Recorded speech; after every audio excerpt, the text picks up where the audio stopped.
Hey everyone, my name is Nicole Lensman. I'm going to be doing my project on 13 Hours, The Secret Soldiers of Benghazi, which was about the September 11th, 2012 Islamic terrorist attacks in Benghazi, Libya, on the U.S. consulate and the CIA annex. In the result of this, there was 4 U.S. citizens who were killed, Ambassador Christopher Stevens and Foreign Service Officer Sean Smith, that were on the U.S. Consulate grounds at the time. And when the CIA annex was revealed, the CIA and contractors Tyrone Woods and Glenn Doherty were also killed on the CIA annex grounds. I will be doing my topic on the State Department and the CIA cover-ups on this attack, which they thought were related to Al-Qaeda, which were released in the 100 emails, and how the White House released all of the emails to get ahead of it before the President Obama re-election, because that was happening during the time that these attacks happened.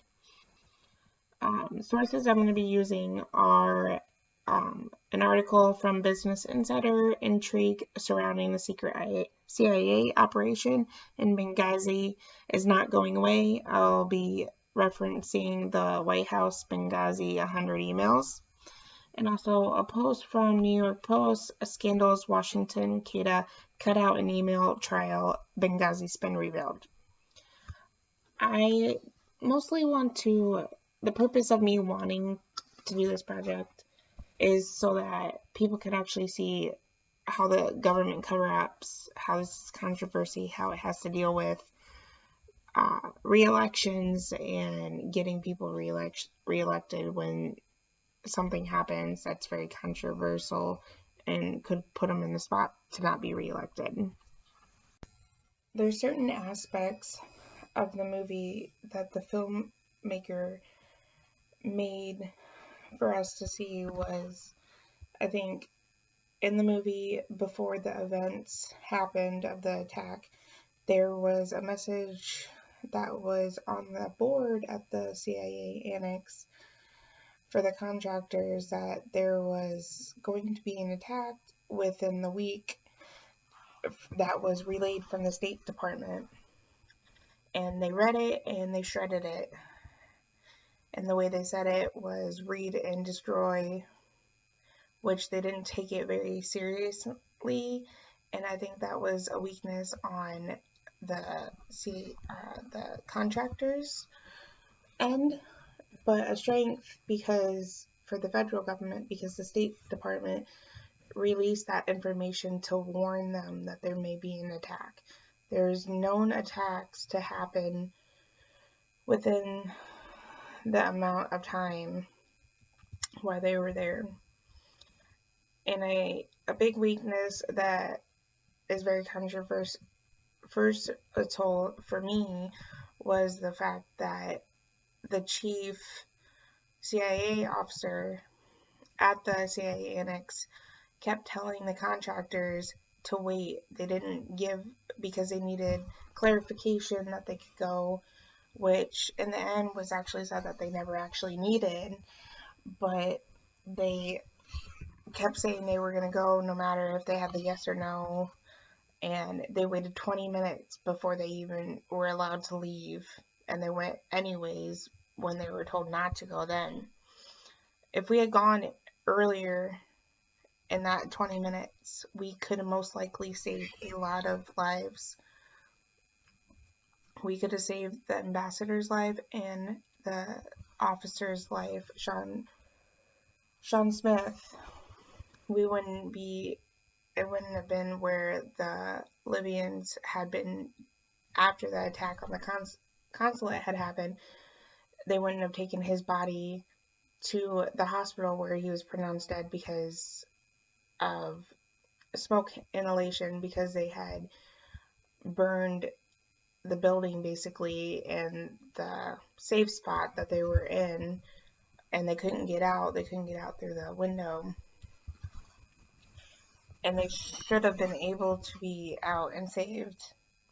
And that's a big problem that I saw that could have been delayed. Like, we could have saved them easily. With my research, I was able to discover that Hillary Clinton had told Congress about CIA that the CIA was leading efforts to track down, find, and recover manpads, which are man-portable air defense systems looted from stockpiles of the Libyan ruler Gaddafi, Muammar Gaddafi, to be exact. And um,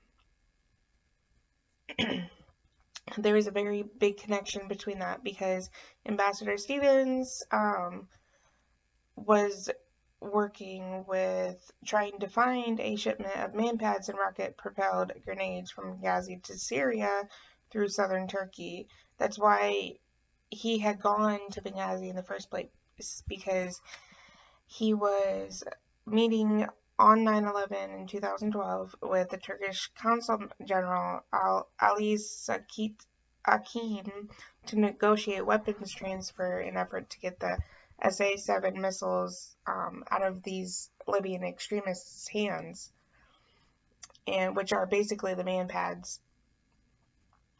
And this was a 400-ton shipment that was organized by Abdallah Hakim al-Hardi. He was the new head at the time of the Tripoli Military Council. Stevens had been directly working with him while he was headed the Libyan Islamic Fighting Group. That's why he was once again in Libya to meet with the Turkish Consul General. On this note as well, Stevens would have known if any Libyan government was sending heavy weapons into Turkey from Benghazi's port, and the State Department wanted to make it clear that the transfers of any weapons to any other countries they hadn't had any involvement in, but they couldn't speak, I guess, for other agencies that might have been involved in that. And in the movie, it was very portrayed that they had met with a militia group leader to pay for these to get them back, so that they could get them out. So no terrorist attacks were gonna happen on U.S. soil or against U.S. Troops or anything while they're in Syria, is how I believe to take it. And with that, and being in Libya and Benghazi, Stevens even turned down 2 different offers for additional security. He asked for State Department capable men. He wanted relations of men that had relations to the State Department, rather than having just a security detail that didn't understand what was going on.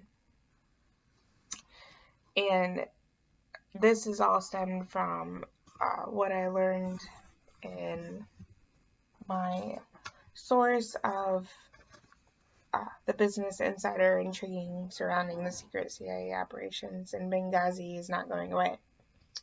That's what they made to point out, was all of the things that they thought might be involved in the reason why this attack happened, as well as Paula Bradwell's, which is the former CIA director's mistress, David Petraeus' mistress.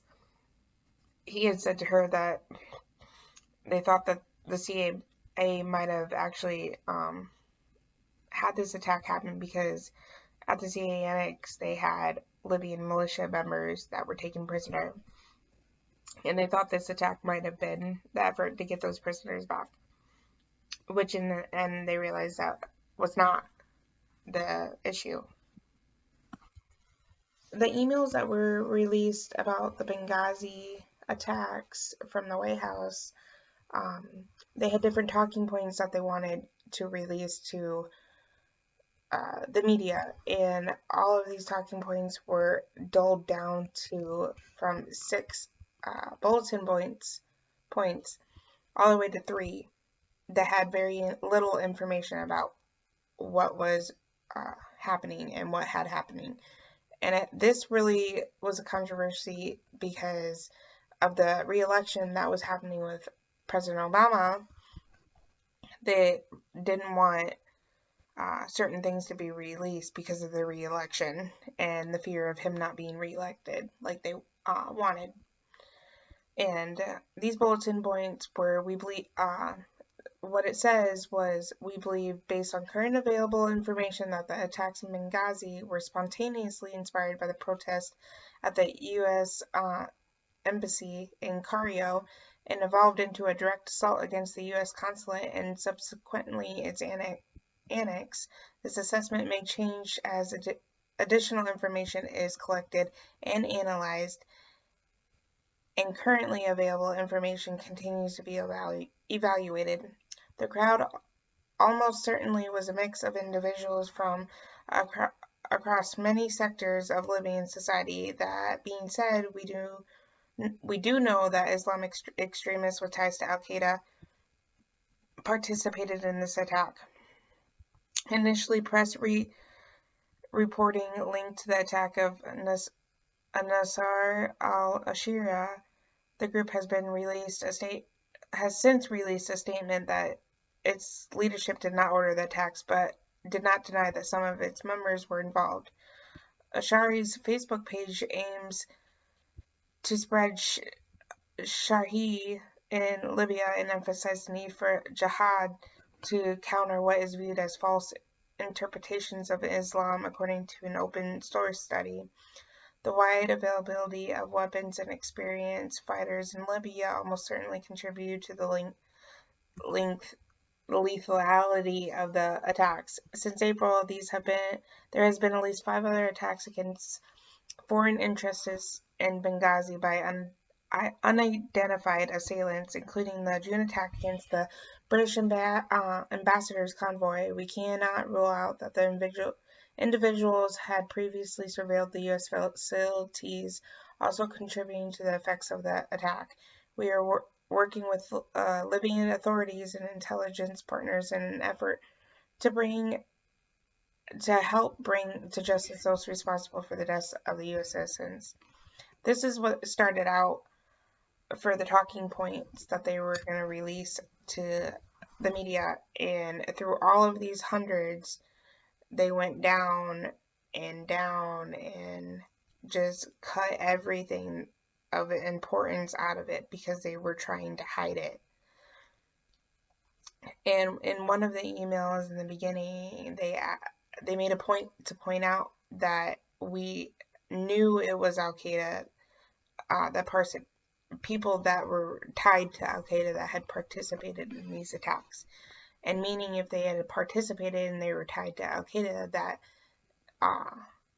meant that they were planned and these attacks were going cause the deaths of all these innocent U.S. citizens, especially the Ambassador Stevens.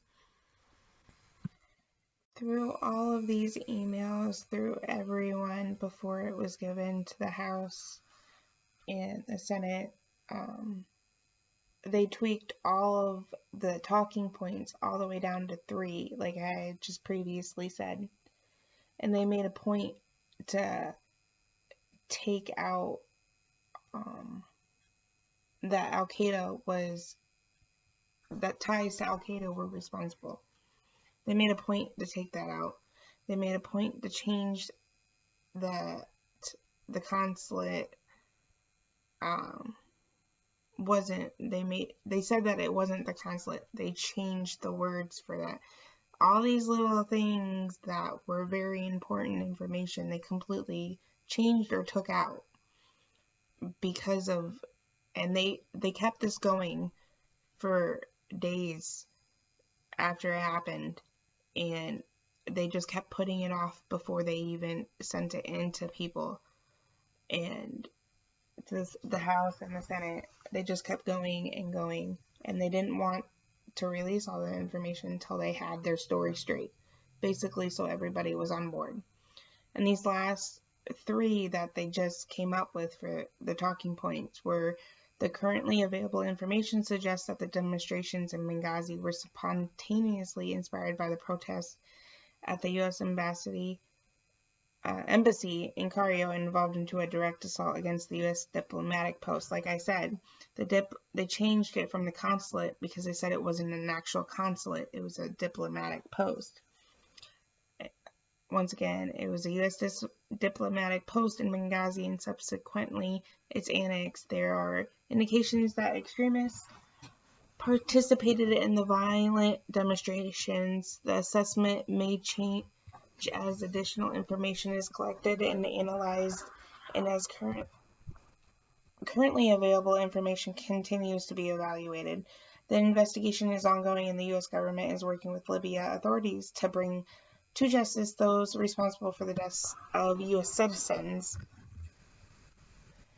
And as you can tell, they made a point to keep this going on and on and on. And like it was said in the New York Post, Scandals Washington, Al-Qaeda cut out an email trial. Benghazi's spin revealed that it was going to come back to bite them because of everything that they had put about it saying that Al-Qaeda was involved, and it was a big issue for being Al-Qaeda involved. As it shows, this big impact on this film was the fact that it all stemmed around President Obama's re-election campaign. This event, these terrorist attacks that killed 4 of our citizens, including the ambassador and 2 ex-CIA operatives, and Sean Smith, it happened all during President Obama's re-election campaign. And the White House released these emails in hope of defending itself against Republican charges.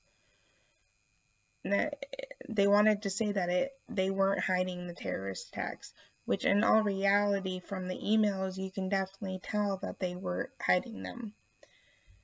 They wanted to wait to release it. They were trying to get through it without having to release it because of this campaign. So you can see the big controversy of how all of this can happen during a campaign, what it can do to affect a president being reelected. And according to what the White House said, they were basically providing the facts as they knew them. They knew everything the minute that it was happening. All of the emails show that they were getting all of this information as it came. And they definitely did downplay the attacks because they wanted to shield Obama.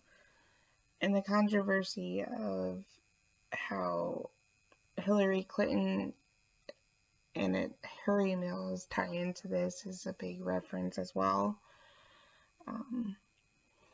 All of this, it really shows you what our government tries to hide and what they try to do to make a person look better than they actually could be. There's a bigger controversy behind it, and I can only imagine what it was like when it was happening and what the president was doing and what the Senate, the CIA, the State Department, how they all handled this and how it could have been handled better to where we wouldn't have had 4 of our U.S. citizens killed. And a lot of this information that I just spoke about comes from my New York Post, Scandals, Washington, Al-Qaeda cut out in an email trial, Benghazi spin revealed.